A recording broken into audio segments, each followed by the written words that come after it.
Hello, my name is Daniel Velasquez and I am majoring in computer science.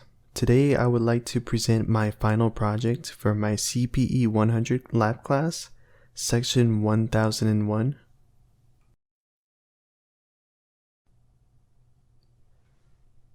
For the CPE 100 lab final project, I will be creating and simulating a schematic of the assigned elevator topic. Because I chose to do the assigned topic, I worked on this project individually and without any group effort. In this project, I will be implementing a user interface on the DE0 board that controls an elevator. The DE0 board will display the elevator's current floor number as it moves up or down between floors. It will also signal whether the elevator is open or closed, as well as show the direction the elevator is planning to go.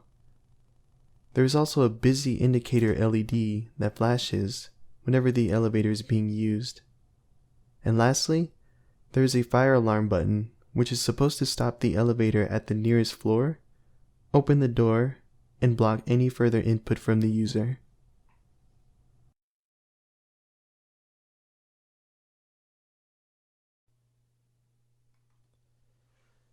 The main goal of this project was to apply and implement a culmination of everything I've learned so far in the CPE labs with the DE0 boards.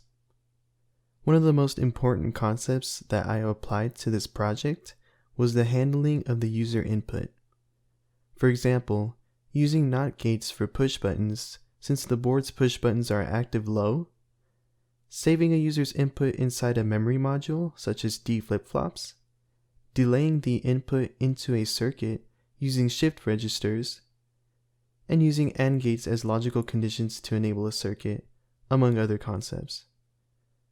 These other concepts include the use of BCD counters and their conversions to the 7-segment display using the 7447 chip, creating custom messages and letters on the 7-segment display, and using the clock signal with the DE0 board's oscillator. One new concept I learned in this lab was the 3-bit magnitude comparator, which is supposed to take two 3-bit inputs and determine whether one input is greater than, less than, or equal to the other input.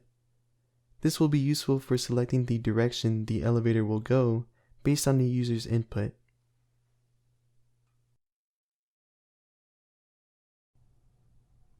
Here I have the Cortis schematic of the elevator project.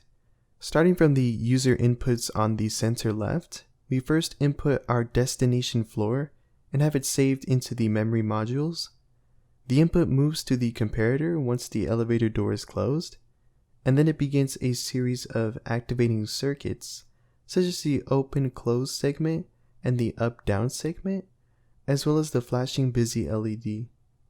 The comparator's output circles all the way around the input and into the shift register at the top, which is supposed to create a clock cycle delay whenever you open or close the elevator doors. And then it leads to the floor counter, which is supposed to increment or decrement the floor counter depending on the user's input and direction. The counter's value is then displayed through the 7447 chip as the current floor number. As you can see, the flow of the circuit is like a spiral, starting from the center and then radiating outwards and then back.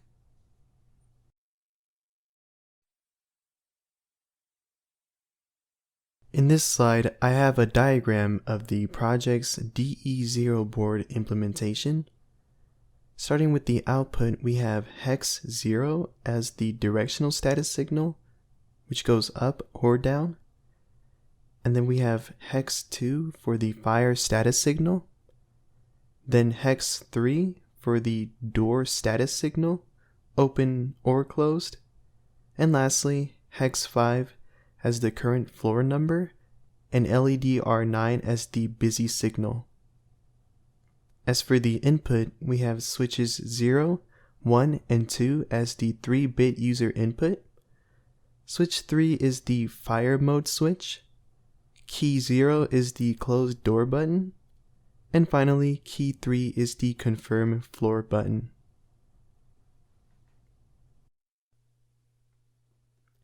For the circuit implementation, it's pretty straightforward. I just followed the exact same steps as the PDF. By default, the elevator's current floor number is 0, the elevator door is open, and it is currently accepting user input. Using the 3 switches, the user inputs their desired floor from 0 to 7 in 3-bit binary form and presses the confirm button. This will save the current user input to a memory block made up of D flip-flops. Then, when the user decides to press the close door button, another memory block will take the input from the previous memory block and trigger the elevator to start moving. The elevator will close its doors, trigger the blinking busy indicator, and display the direction. Between each open and closed sequence, a total of 4 clock cycles will pass. The direction that the elevator will go will also depend on the comparator, which compares between the user input and the current floor. If the input is greater than the current floor, then the elevator goes up, and vice versa. Once the desired floor is reached, the direction is hidden, the busy indicator turns off, and the elevator is open again to accept new input. While operating the elevator, the user can trigger a fire alarm that interrupts the elevator movement, stops at the nearest floor, opens the door, and stops accepting all input until the alarm is deactivated.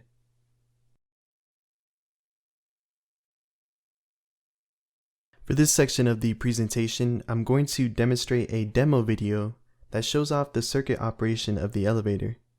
I will also be demonstrating the movement between floors, as well as demonstrate the fire mode.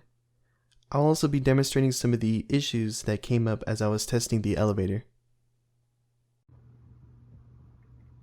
In this demo, I'm going to be demonstrating the elevator project. I already gave an overview of the input and output implementation on the DE0 board, but just to remind you, these 3 switches are the user input, the 4th switch is the fire mode, this push button is the confirm floor button, and this one closes the door. This LED is the busy signal, and this is the current floor number, door status, fire status, as you can see, and the directional status signal, which turns on when you start using the elevator. Right now the elevator is at its default 0 floor door open state, so it can accept my input. I'm going to go to the 7th floor now, confirm the floor, and then I'm going to close the door. And when I do that, there will be a delay when closing the door, and then the elevator will start moving. Once it reaches the destination, there will be another delay when opening the door, and we can enter another input. So let's test it out now.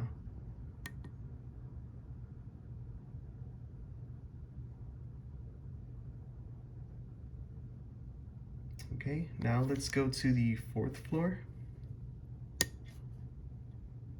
Confirm, close.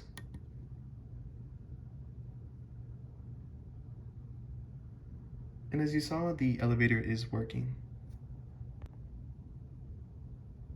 Now I'm going to demonstrate the fire mode.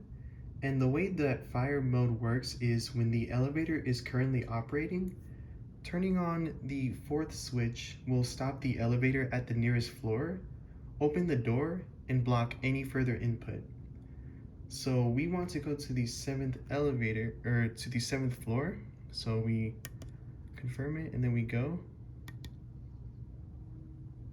But then suddenly there's a fire. And now, as you saw, the elevator stopped, opened the door, and now if we try to go to another floor, say we want to go to 0, it doesn't work.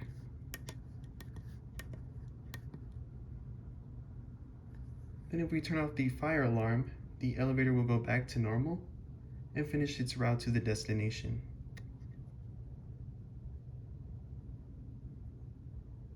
If we try to turn on the fire alarm while the elevator is stationary, the elevator door closes and no input is accepted.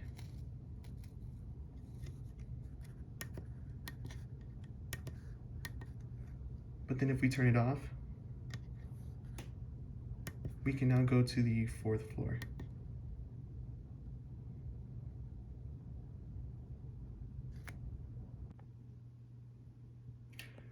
Okay, now that you saw that working demonstration, I'm going to show you the things that don't quite work. So for the first issue, the delay when closing the door works, but the delay isn't always there when the door is opening up. You can see this if I try to move up or down by 1 or 2 floors.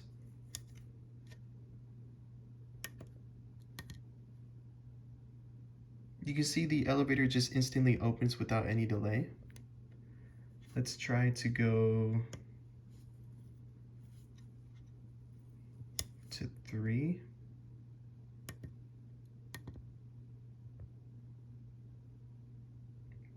And as you can see, it instantly opens. Another issue I have, and I'm not sure if I'll be able to capture it on camera, but sometimes when you enable the fire alarm at the wrong moment, the elevator counter starts to skip. So let's try to go to some random floor here.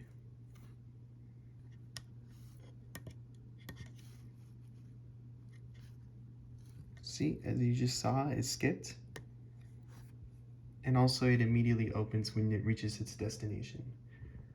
But other than that though, everything else seems to be working pretty well. So as you saw from the demo, for the most part, I was able to get the essential functions of the elevator working. When the user selects their destination floor and presses the close button, the counter will take them there without any issues. However, I did encounter some problems with getting the delays and the fire signal working properly. Firstly, the clock cycle delay when closing the elevator works fine, but it doesn't work consistently when opening the elevator.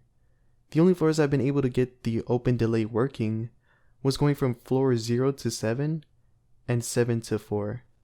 In all other instances, there is no opening delay, and the elevator immediately opens after reaching the destination floor. Another issue I encountered was with the fire signal.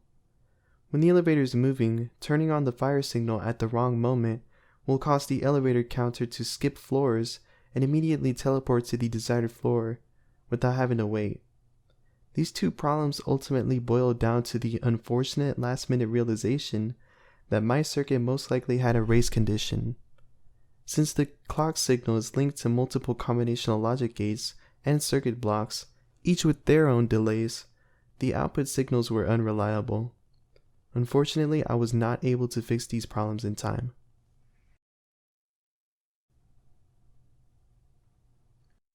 So, conclusion. Ultimately, this final project ended up being a great learning experience for me. I was able to use everything I've learned on the DE0 board up until this point to create a mostly functional elevator interface. For example, even though the PDF didn't specify we had to use a 7-segment display to output the fire signal, I wanted to add these special touches to my project because being able to finally apply the lessons I've learned this semester was a rewarding experience. Even though I faced problems that I ultimately couldn't fix in the end, I was still able to create a concept using the principles of modularity, building the block symbols piece by piece, testing them in separate projects, and then linking them together to create something bigger. This project has also given me a newfound respect for any prospective computer engineering majors who will be specializing in circuit design. This project, while rewarding, was no easy feat, and having to use the Quartus software took the patience of a saint. However, despite these issues, finally creating something that others will use and enjoy is a great feeling, and I hope to work more with these sorts of experiments and projects in my future career as a computer science major. And this concludes the end of my presentation. I would like to take this moment to say thank you to the professor and the TAs who have helped me throughout this course. I know that this semester has been tough since we're all working from home, but I was still able to learn a lot from this lab class, and I really do hope to make use of the information that I learned in this class for the rest of my other classes in my future academic career. Thank you so much.